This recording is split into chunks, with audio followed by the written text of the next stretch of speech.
कैसे हो आप लोग। आशा करती हूँ आप सब ठीक होंगे। निधि चैनल में आप सबका स्वागत है।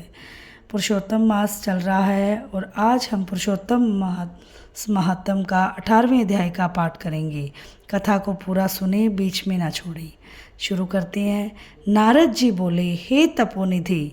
उसके बाद साक्षात भगवान वाल्मीकि मुनि ने राजा दृढ़धनवा को क्या कहा सो आप कहिए। श्री नारायण बोले, वह राज ऋषि दृढ़धनवा अपने पूर्व जन्म का वृत्तांत सुनकर आश्चर्य करता हुआ मुनि श्रेष्ठ वाल्मीकि मुनि से पूछता है।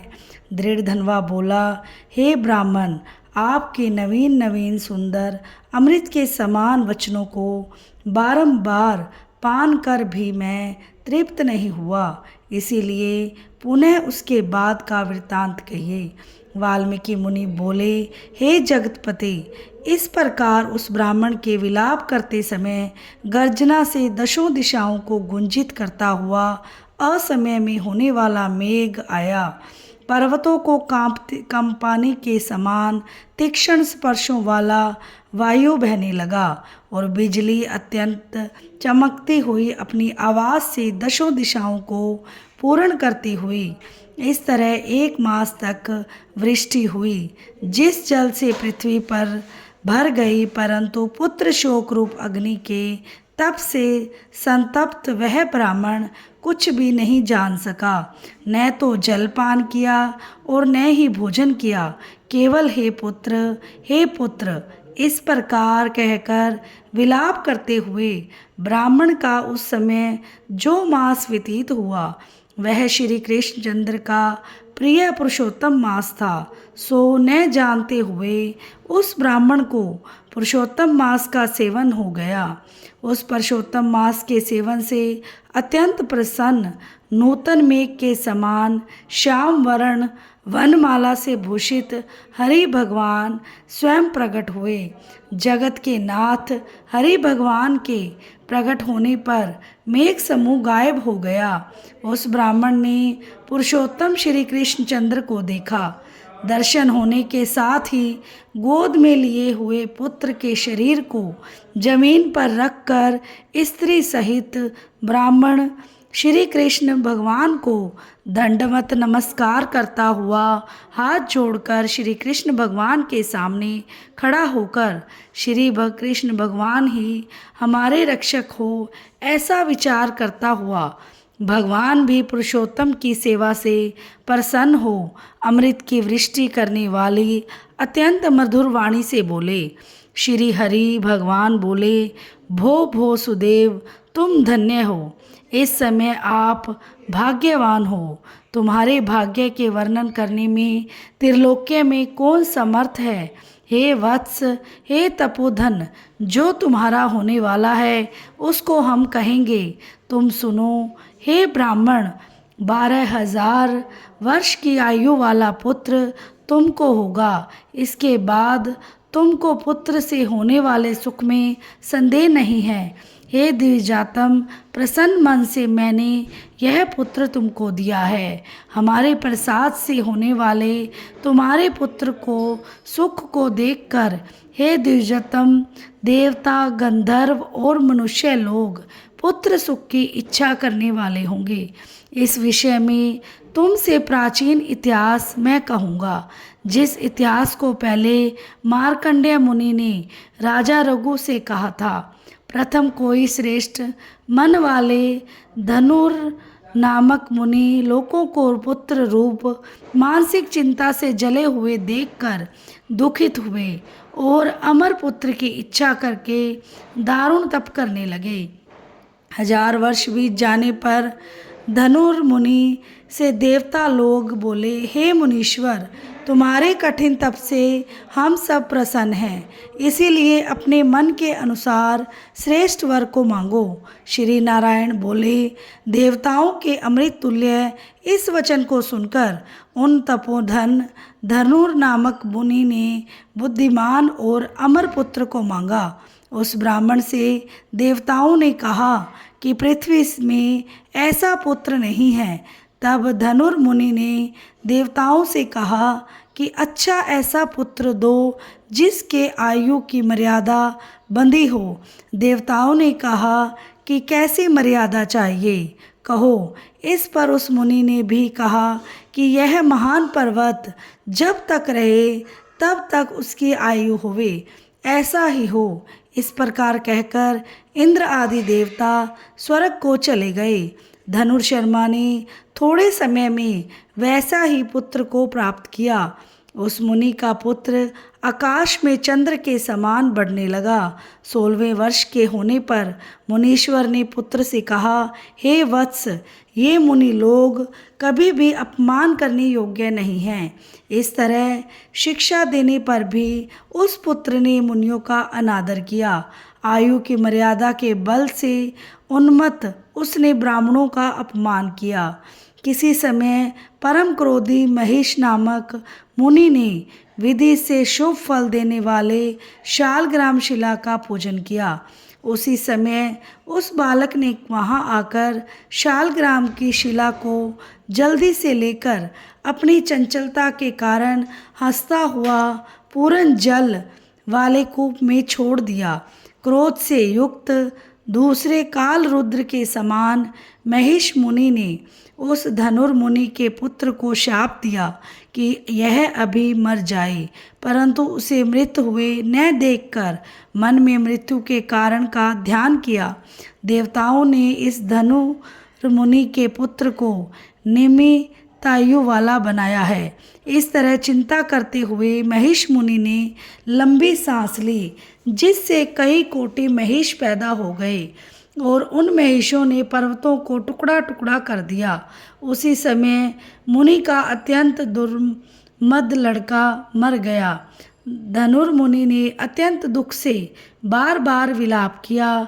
बाद अनेक प्रकार विलाप कर पुत्र के शरीर को लेकर पुत्र के दुख से अत्यंत पीड़ित हो चिंता की अग्नि में प्रवेश किया। इस प्रकार हठ से पुत्र प्राप्त करने वाले कहीं भी सुख को प्राप्त नहीं पाते हैं। हे तपोधन, गरुड़ जी ने यह जो पुत्र दिया है, इससे संसार में तुम प्रशंसनीय पुत्रवान होंगे। हे अनग, मैंने प्रसन्न होकर पुरुषोत्तम के महात्म्य से इस पुत्र को चिरस्थायी किया है।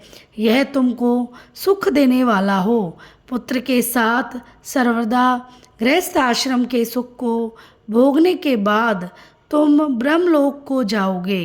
वहाँ उत्तम सुख देवताओं के वर्ष से 1000 वर्ष पर्यंत भोग कर पृथ्वी पर आओगे। हे द्विजतम, यहाँ तुम चक्रवर्ती राजा होगे। दृढ़ धनवा नाम से प्रसिद्ध तथा सेना सवारी से युक्त हो 10,000 वर्ष पर्यंत पृथ्वी के राजा का सुख भोगोगे। इंद्र के पद से अधिक अखंड बल और ऐश्वर्य होवेगा। उस समय यह गौतमी स्त्री पटरानी होवेगी। नित्य पति सेवा में तत्पर और गुणसुंदरी नाम वाली होगी। राजनीति विशारद तुमको 4 पुत्र होंगे और सुंदर मुख वाली महाभागा सुशीला नाम की कन्या होगी।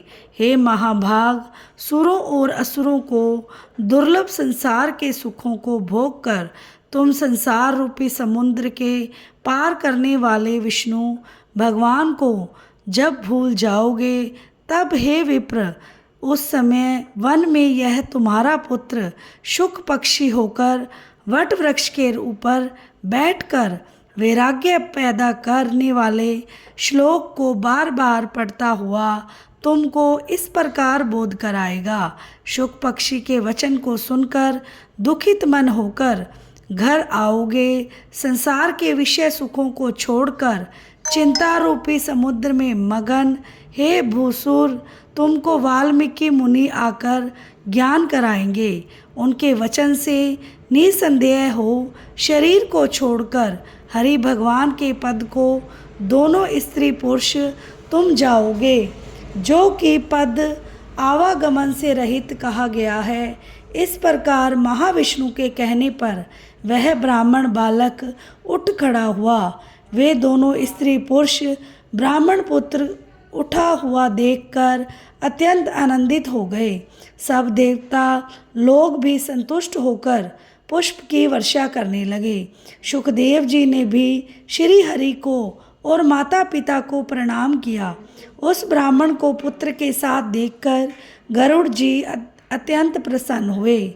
उस समय चकित होकर ब्राह्मण ने श्री हरि भगवान को नमस्कार किया और हाथ जोड़कर हृदय में होने वाले संदेह को दूर करने के लिए हर्ष के कारण गदगद वचन से जगदीश्वर से बोला, हे हरे, मैंने 4000 वर्ष पर्यंत लगातार अत्यंत दुष्कर तप किया।